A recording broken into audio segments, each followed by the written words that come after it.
शादी के बाद रुखसत होकर मैं ट्रेन से अपने ससुराल जा रही थी। मेरी सुहागरात भी ट्रेन में ही होनी थी। मैं बेसब्री से अपने शौहर का इंतजार कर रही थी। मैंने अपने शौहर को अभी तक नहीं देखा था, पर जब मेरा शौहर आया तो इसे देखकर मैं बहुत खुश हुई, क्योंकि वो लंबे चौड़े खत का मालिक था। इसने आते ही मेरे साथ, मेरा नाम शमीन है, आज मेरी शादी का दिन है। मेरे घर में सारी तैयारियां जोशो खरोश से चल रही थी। मेरे बाबा ने मुझे ग्रेजुएशन तक पढ़ाने के बाद मेरी शादी तय कर दी। मेरे गांव में ऐसा ही होता है। यहाँ पर लड़कियों को बहुत कम ही पढ़ाया लिखाया जाता है और 18 साल की उम्र में होते ही इन्हें ब्याह दिया जाता है। मेरे बाबा ने फिर भी मुझे ग्रेजुएशन तक पढ़ने दिया, वरना बहुत सी लड़कियां तो मेरे गांव में ऐसी भी हैं जो 12वीं तक ही पढ़ पाई थी। मेरी शादी मुझसे ऊंचे खानदान में हो रही थी। हम लोग गरीब घराने से थे। मेरा एक छोटा भाई और मैं ही हूँ। मैंने भी अपनी शादी के कई ख्वाब देख रखे थे, क्योंकि शादी से पहले तो मैं अपने दिल की कोई भी चीज नहीं ले पाई। तो मेरी माँ ने मुझसे यही कहा कि अब मैं अपने दिल की सारी ख्वाहिशें अपने शौहर के साथ ही पूरी करूं। मुझे उम्मीद भी यही थी कि मेरा शौहर मेरी ख्वाहिशों का मान रहेगा और मुझे समझेगा, लेकिन कुछ चीजें ऐसी थी जिनसे मुझे ठेस पहुंच रही थी। मेरे ससुराल वालों को मेरे घर से जो भी शादी का सामान दिया जाता था, तो इसमें वो तरह तरह की कमियां निकालते रहते थे और मेरे बाबा से और भी चीजों की मांग करते थे। मैंने इसलिए कई बार बाबा जी से भी कहा भी कि ऐसा करना ठीक नहीं है, लेकिन बाबा जी का कहना था कि वो लोग ऊंचे खानदान के हैं, ऐसे में तो थोड़ा बहुत तो हमें इनके आगे झुकना ही पड़ेगा और इनकी डिमांड्स को पूरा करना पड़ेगा, और इसी में हमारी भलाई है, क्योंकि मैं तुझे एक अच्छे खानदान में ही ब्याहना चाहता हूँ। एक बार तेरी शादी हो जाए फिर कोई झंझट ही नहीं, फिर तो तुम इस घर की खुद ही बहू बन चुकी होगी। मुझे भी अपने बाबा की बात कभी कभी ठीक लगती, तो कभी कभी मुझे खुद समझ में नहीं आता कि ना जाने मेरे मुस्तकबिल का क्या होगा। जब से मेरी शादी तय हुई है, अभी तक मैंने अपने होने वाले शौहर को देखा तक नहीं है, क्योंकि हमारे यहाँ यही रिवाज है कि शादी से पहले लड़का लड़की एक दूसरे को नहीं देख सकते, सिर्फ खानदान वाले ही देखते हैं और इन्हीं की रजामंदी से शादियां तय कर दी जाती हैं। मैं तो शुरू से ही देखने में बहुत खूबसूरत थी, इसीलिए मेरे होने वाले शौहर अजहर के खानदान वालों ने जब मुझे पहली बार देखा तो पहली नजर में ही पसंद कर लिया। वो लोग हमारे गांव से काफी दूर के एक शहर में रहते हैं, इसीलिए बहुत बड़ी बारात मेरे घर पर नहीं आ रही थी। लेकिन कितने भी कम लोग क्यों ना आ रहे हों, शादी ब्याह में तो बहुत सारा काम बढ़ जाता है। इसलिए मेरे लिए मेरे बाबा सारे इंतजाम को लेकर बहुत परेशान हो रहे थे कि ना जाने सब कुछ कैसे निपटेगा और सब अच्छे से होगा भी या नहीं। लेकिन खैर सब चीजें ठीक से हो गई और मेरी शादी अजहर के साथ हो गई और मैं रुखसत होकर रेलवे स्टेशन पर आ चुकी थी। मेरा दिल बार बार अपने शौहर का चेहरा देखने को कर रहा था, लेकिन चेहरा तो छोड़ो, मैं तो अपने शौहर की झलक तक नहीं देख पा रही थी, क्योंकि मेरे ससुराल वालों ने एक बड़ा लंबा सा घूंघट मेरे चेहरे पर डाल रखा था और ऊपर से मेरे ससुराल की जो औरतें थी, मेरी सास ननद और बाकी के रिश्तेदार, उन्होंने मुझे घेरा हुआ था, जिस वजह से मैं अपने शौहर से ना तो कुछ कह पा रही थी और ना ही इनकी एक झलक देख पा रही थी। फिर मैंने खुद को समझाया कि बस कुछ घंटे की ही बात है, अभी जब हम ट्रेन में बैठ जाएंगे तो इसके बाद तो मेरा शौहर मेरे पास आ ही जाएगा, तो इसीलिए अब मुझे कुछ घंटे तक का सब्र रखना होगा। इतनी तसल्ली तो मैं कर ही सकती हूँ। मुझे पता है कि मेरा शौहर भी मुझे देखने के लिए तड़प रहा होगा, जैसे कि मैं तड़प रही हूँ। मैं दिल ही दिल में बड़ी इतरा रही थी कि जब मेरा शौहर मुझे पहली बार देखेगा तो मेरी खूबसूरती देखकर वो मुझ में खो ही जाएगा और मेरी ना जाने कितनी तारीफें करेगा। मैं ये सारी बातें सोच सोचकर बार बार शर्मा रही थी और खुश हो रही थी। थोड़ी ही देर के बाद हमारी ट्रेन आ गई और हम सब अपने बुक किए हुए डब्बों में बैठ गए, लेकिन अभी भी मेरी सास और ननद मेरे साथ चिपकी हुई थी। मेरी सास मेरे पास आकर बैठी और कहने लगी, बहू अपना घूंघट उठाकर जरा मुझे भी तो अपना चेहरा दिखा दो, मैं भी तो दिल भर कर अपने अजहर की दुल्हन देखूं। इनकी बात पर मैंने आहिस्ता से सर हिलाया और फौरन ही अपना घूंघट अपने चेहरे से हटा दिया, लेकिन मैंने अपनी नजरें नीचे करके ही रखी थी। मेरे चेहरे को देखते ही मेरी सास ननद और जो रिश्तेदार थी वो कहने लगी कि माशाल्लाह बिल्कुल चांद की जैसी है, हमारी अजहर के नसीब खुल गए। इस पर फौरन मेरी सास बोली, नसीब तो इसके खुल गए हैं जो मेरा अजहर इसे मिल गया है, वरना अच्छे अच्छों को मेरा अजहर नहीं मिलता। मेरी सास मुझे समझाते हुए कहने लगी, देख बहू मेरे अजहर का हमेशा ख्याल रखना और इसकी किसी भी बात को कभी मत टालना, वो जैसा कहे चुपचाप वैसा करना। अब वो तेरा शौहर है और इसकी हाँ में हाँ मिलाना मेरा फर्ज है, इसीलिए इसे खुश रखना, समझ आया, और घर की जिम्मेदारी भी अच्छे से नहीं निभाना।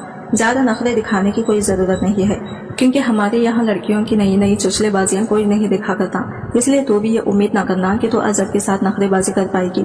अगर इसे खुश रखेगी तो वो भी तेरा पूरा ख्याल रखेगा। मैंने चुपचाप अपना सर हाँ में हाँ हिलाया।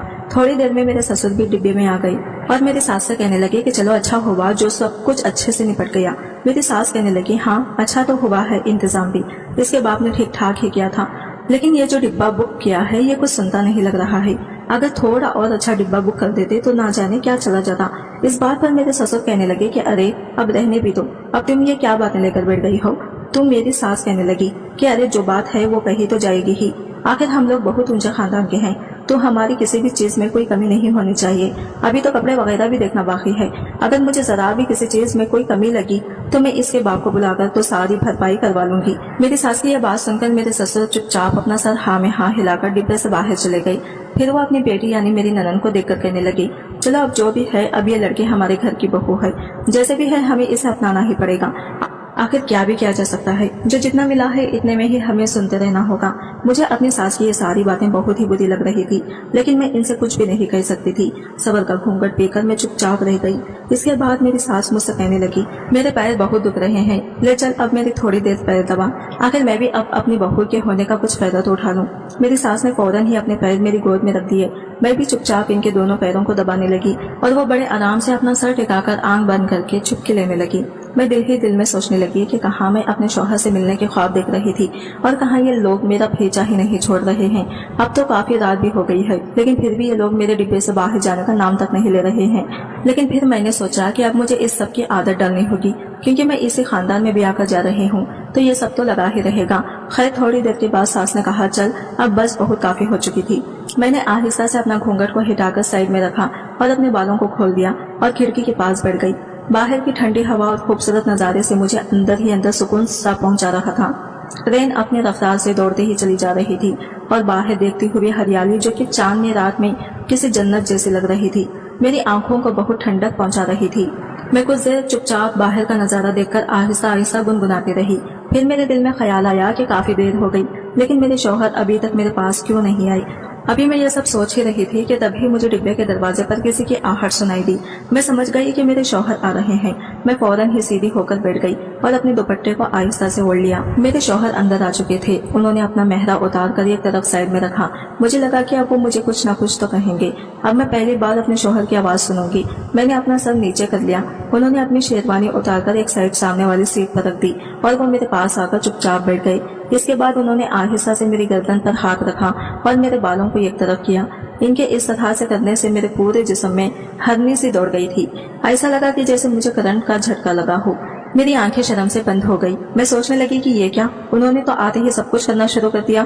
मुझे तो लगा था कि ये मुझसे थोड़ी देर बातें करेंगे और कुछ देर मेरी तारीफ करेंगे, लेकिन उन्होंने तो ऐसा कुछ भी नहीं किया। फिर मैंने सोचा खैर हो सकता है ये मेरे लिए बहुत ज्यादा बेचैन हो और इसीलिए इनसे सब्र नहीं हो रहा। इसके बाद मेरे शौहर ने मुझे घुमाकर अपनी तरफ बिठाया और मेरे चेहरे को दोनों हाथों में लेकर बहुत ध्यान से देखने लगे। मैं मुस्कुरा रही थी।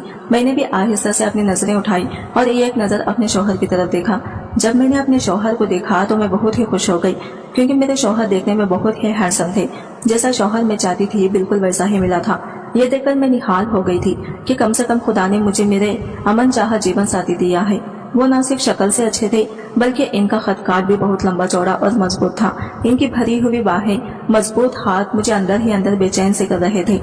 इसके बाद उन्होंने मेरे साथ वो सब करना शुरू किया। उन्होंने मेरे ज़ेवरात एक एक करके उतारे और इन्हें एक कपड़े में लेकर साइड पे रख दिए।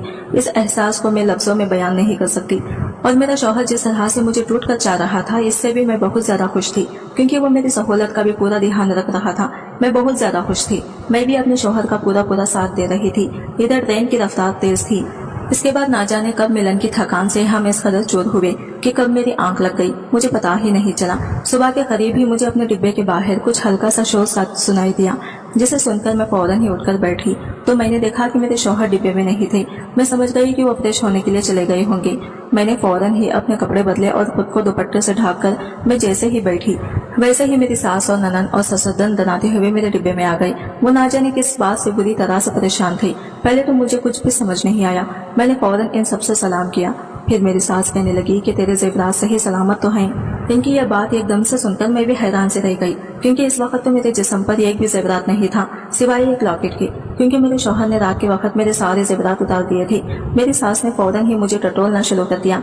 वो ये देखकर हैरान रह गई कि मेरे जिस्म पर एक भी ज़ेवर नहीं था। इससे पहले कि मैं इनसे कुछ भी कह पाती, उन्होंने हाय तौबा मचानी शुरू कर दी कि अब तो हम पूरी तरह से बर्बाद हो गए। इस चोर ने न सिर्फ हम लोगों को लूट लिया, बल्कि बहू के सारे जेवर भी ले गया। हमारा तो लाखों का नुकसान हो गया। मैंने तो बहू के जेवरात को लेकर ना जाने कितने ख्वाब देख लिए थे कि इन जेवरात को पहनकर मैं अपने रिश्तेदारियों में जाऊंगी और सबको पूरे ठाट से दिखाऊंगी कि मेरे पास भी अब इतने महंगे महंगे जेवरात हैं। लेकिन अब मैं क्या करूंगी, हमारा तो ना जाने इतने लाखों का नुकसान हो गया। रुपये पैसे कपड़े लत्ते तो हम गए ही, जेवरात से भी हाथ धो बैठे। मेरी सास मुझ पर बुरी तरह से चिल्लाने लगी, तेरी अकल क्या घास चराने गई थी? तो आखिर कर क्या रही थी जो तुझे ये पता ही नहीं चला कि वो चोर तेरे जेवरात कब उतार कर ले गया?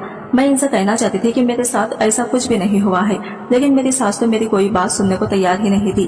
वो धाड़े मार मार कर रो रही थी। मेरे ससुर इन्हें बार बार मना कर रहे थे कि वो इतना ज्यादा हंगामा न करें, क्योंकि बाकी के लोग भी फिर यहाँ पर इकट्ठे हो जाएंगे।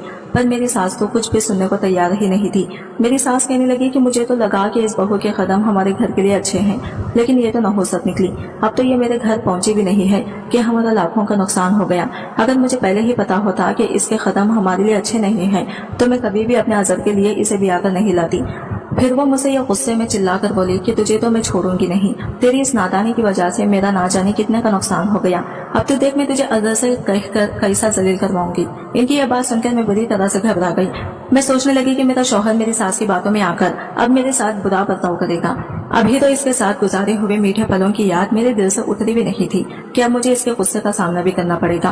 तभी मेरी सास बोली कि लेकिन ये लड़का भी इतना लापरवाह है कि मैं क्या बताऊं। तभी तो दो आदमी मेरे डिब्बे में घुसे, जिनमें से एक आदमी तो जिस्म पर सिर्फ बनियान और एक कच्चा ही पहना हुआ था और दूसरा इसके बदन पर कोई भी कपड़ा नहीं था और वो ठीक से चल भी नहीं पा रहा था, जिसे देखकर पूरी तरह से लग रहा था कि वो शराब के नशे में अच्छे से डूबा है, क्योंकि वो ठीक से अपने दम पर खड़ा भी नहीं हो पा रहा था। तभी मेरी सास एक आदमी से कहने लगी कि ये तुम्हें कहाँ मिला? तो वो कहने लगा कि अरे ये तो बाथरूम के डिब्बे में इसी तरह से पड़ा हुआ था, इस चोर ने इसे भी नहीं छोड़ा, इसने इसके भी कपड़े उतार लिए और इतनी महंगी शेरवानी हमने इसके लिए खरीदी थी और वो चोर तो इस शेरवानी को भी लेकर फरार हो गया।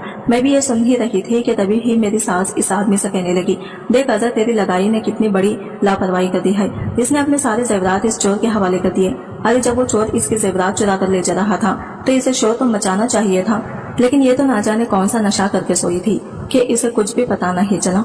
मेरी सास के मुंह से यह बात सुनकर मैंने आहिस्ता से अपनी नजर उठाकर इस आदमी को देखा, जिसे मेरी सास अजर कहकर पुकार रही थी। इसकी शक्ल देखते ही मेरे तो जैसे होश ही उड़ गए थे, क्योंकि जिसे वो अजर और मेरा शौहर कह रही थी वो तो वो इंसान था ही नहीं जिसने मेरे साथ कल रात सुहागरात मनाई थी और जिसे मैं अपना शौहर समझकर अपना सब कुछ दे बैठी थी। ये तो एक मोटा सा आदमी था जो कि नशे किया हुआ था। इसे देखकर तो मेरे अरमानों पर पानी ही फिर गया। साथ ही साथ मैं ये सब सोचकर भी परेशान हो गई कि अगर कहीं इनमें से किसी को यह बात पता चल गई कि वो चोर मेरे साथ वो सब कर गया जो इनके बेटे को करना चाहिए था, तब तो ये लोग मेरा ना जाने क्या हाल करेंगे। जब भी वो दूसरा आदमी कहने लगा कि ये तो सारी रात बाथरूम के अंदर ही पड़ा रहा और ये बहू के पास आया ही नहीं, मेरे ससुर ने फौरन ही अजर के ऊपर हाथ उठाते हुए कहा कि ये लड़का कभी नहीं सुधर सकता। अरे कम से कम कुछ तो शर्म कर ले, कल की रात तो तेरी बहू के साथ पहली रात थी, कल तो कम से कम तुझे बहू का ख्याल करना चाहिए था, लेकिन तुझे तो नशे की ऐसी लत लगी हुई है कि तुझे कुछ भी दिखाई ही नहीं देता है। तूने एक बार भी बहू के बारे में सोचा कि पूरी रात वो अकेले तेरे बिना कैसे काटेगी, वो कितनी बेसब्री से तेरा इंतजार कर रही होगी, लेकिन तुझे तो किसकी फिक्र ही नहीं है। ये सब तेरी माँ के लाड़ प्यार से बिगाड़ने का ही नतीजा है, जिसकी वजह से तू किसी को कोई बात नहीं सुनता। मेरे ससुर का इतना कहना था कि तभी मेरी सास मेरे सर पर चीख कर कहने लगी कि खबरदार, जो तुमने मेरे बेटे से कुछ भी कहा, इसकी क्या गलती है? गलती तो इस लड़की की है। इसने अगर इन सब चीजों का ध्यान न रखा होता तो आज हमें लाखों का नुकसान नहीं होता। मैं दिल ही दिल में सोचने लगी कि अरे ये मेरे साथ एक ही रात में क्या हो गया। चोर ना सिर्फ मेरे जेवरात ले गया बल्कि मेरी इज्जत को भी लेकर चला गया और ऊपर से मुझे इतने बुरे ससुराल वाले और इतना बेकार शौहर मिला है कि मैं क्या बताऊं। तभी मुझे याद आया कि वो चोर मेरे जब जेवरात उतार रहा था तो इन्हें एक छोटी सी पोटली में रखता जा रहा था। शायद वो इसीलिए ऐसा कर रहा था ताकि मेरे साथ वो सब करने के बाद वो पोटली लेकर वहाँ से चुपचाप चला जाए। मैंने इधर उधर नजर दौड़ाई, तभी मुझे एक लाल रंग का कपड़ा सीट के नीचे नजर आया। मैंने झुककर फौरन इस कपड़े को खींचा तो वही पोटली थी जिसमें इसने सारे जेवरात रखे हुए थे। मैंने जैसे ही इस पोटली को खोला तो इसमें मेरे सारे जेवरात निकल आए। मैंने जब इन जेवरात को निकाल कर देखा तो मेरी सास ने ये लालची औरत की तरह फौरन ही इन सारे जेवरात को मुझसे छीन लिया और इसकी आंखें लालच से चमकने लगी और वो खुश होकर कहने लगी कि अरे वाह, जेवरात तो चोरी नहीं हुए हैं। मैं तो अब तक किसी सोच में मरी जा रही थी कि मेरे लाखों के जेवरात कहाँ चले गए। शुक्र है मेरे लाखों के जेवरात को कुछ भी नहीं हुआ। मैं सोचने लगी कि मेरे शौहर की मेहनत की कमाई से बनवाए हुए जेवरात पर यह कैसे बेशर्मी से अपना हक जमा रही है। इसके बाद वो मुझसे कहने लगी कि जब तुझे पता था कि तूने ये जेवरात पोटली में नीचे करके रखे हुए हैं तुम मुझे अभी तक क्यों नहीं बताया? मैं कब से इनके लिए कितनी परेशान हो रही थी। क्या मुझे हार्ट अटैक आ जाता? इसके बाद ही तो बताती। मैंने आहिस्ता से कहा कि माँ जी, मैं तो कब से आपको बताने की कोशिश कर रही थी, लेकिन आप तो मुझे बोलने ही नहीं दे रही थी। मेरी ये बात सुनते ही मेरी सास कहने लगी कि मुझे जवाब देती है। खबरदार जो मेरी बात का तूने पलट कर जवाब दिया। मेरे ससुर ने फौरन मेरी साइड लेते हुए कहा कि इसमें बहू गलत क्या कह रही है, तुम इसे इतनी देर से बोलने भी तो नहीं दे रही थी, तो आखिर वो भी बेचारी क्या करती। तुम ही देख लो, हमें कितनी ही समझदार बहू मिली है। इसने पहले ही अपने सारे जेवरात को उतार कर एक तरफ हिफाजत से रख दिया था। अगर वो ऐसा न करती तो शायद वो चोर इसके जेवरात भी लेकर फरार हो जाता। इस बात पर मेरी सास मेरी तरफ घूर घूर कर देखने लगी। कहने लगी कि अब जो हुआ सो हुआ, रुपयों का और कपड़ों का तो नुकसान हो ही गया, तो अब क्या किया जाएगा? ये अब इसके मनहूस कदमों की वजह से हुआ है। मैंने अपनी सास से कहा, माँ जी, अब इसमें क्या किया जा सकता है? क्या पता था कि चोर ऐसा कर जाएगा। अब चाहे जो भी हो, अब आखिर हूँ तो मैं आपके ही घर की बहू, आपके ही घर की इज्जत। तो अब मैं चाहे जैसी भी हूँ, लेकिन अब तो मेरा नाम आपसे जुड़ गया है, तो अब कुछ भी नहीं किया जा सकता। मैंने भी अपने सास पर इसी बात का पलटवार किया जो उन्होंने मेरे लिए कही थी। पहले तो मैं दिल ही दिल इस बात को लेकर बहुत ही शर्मिंदा थी कि ये चोट मेरे साथ वो सब कर गया, लेकिन अब मैं बिल्कुल भी शर्मिंदा नहीं थी। मैं यही सोचने लगी कि इनके जैसे लोगों के साथ यही होना चाहिए। मेरी शादी ये कैसे भी इंसान से करवा दी गई जिसे नशे के अलावा कुछ नहीं सोचता।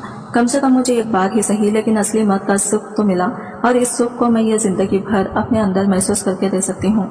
सच में चाहे कुछ भी हो, लेकिन वो असली मत था। इसने मुझे जो सुख दिया वो ये मोटा आदमी कभी भी नहीं दे सकता था। मेरी जैसी खूबसूरत लड़की को इसके जैसा ही आदमी मिलना चाहिए था, लेकिन मेरी खोटी किस्मत जो मुझे ऐसा शौहर मिला। लेकिन कम से कम मेरी पहली रात खराब तो नहीं हुई, और इस चोर ने मेरे साथ भी इतनी वफादारी तो निभाई कि इसने मेरे साथ वो सब करने के बाद भी मेरा एक भी जेवर लेकर नहीं गया। यही सोचकर जब दिल ही दिल में मुस्कुराने लगी तो मेरी सास मुझसे बोली कि तू इतना मुस्कुरा क्यों रही है? तो मैंने बहाना बनाते हुए कहा कि वो दरअसल माँ जी, मैं खुश हो रही हूँ कि हमारे जेवर बच गए और अब आप अपने रिश्तेदारों में इन जेवरात को पहनकर आराम से जा सकती हैं। मेरी इस बात पर मेरी सास बोली, हाँ ये तो ठीक कह रही है। और इसके बाद वो सब मेरे डिब्बे से चले गए। मेरा शौहर भी मेरे ससुर के साथ डिब्बे से बाहर चला गया, और मैं एक बार फिर चुपचाप खिड़की के पास बैठकर बाहर के नजारे को देखने लगी और दिल ही में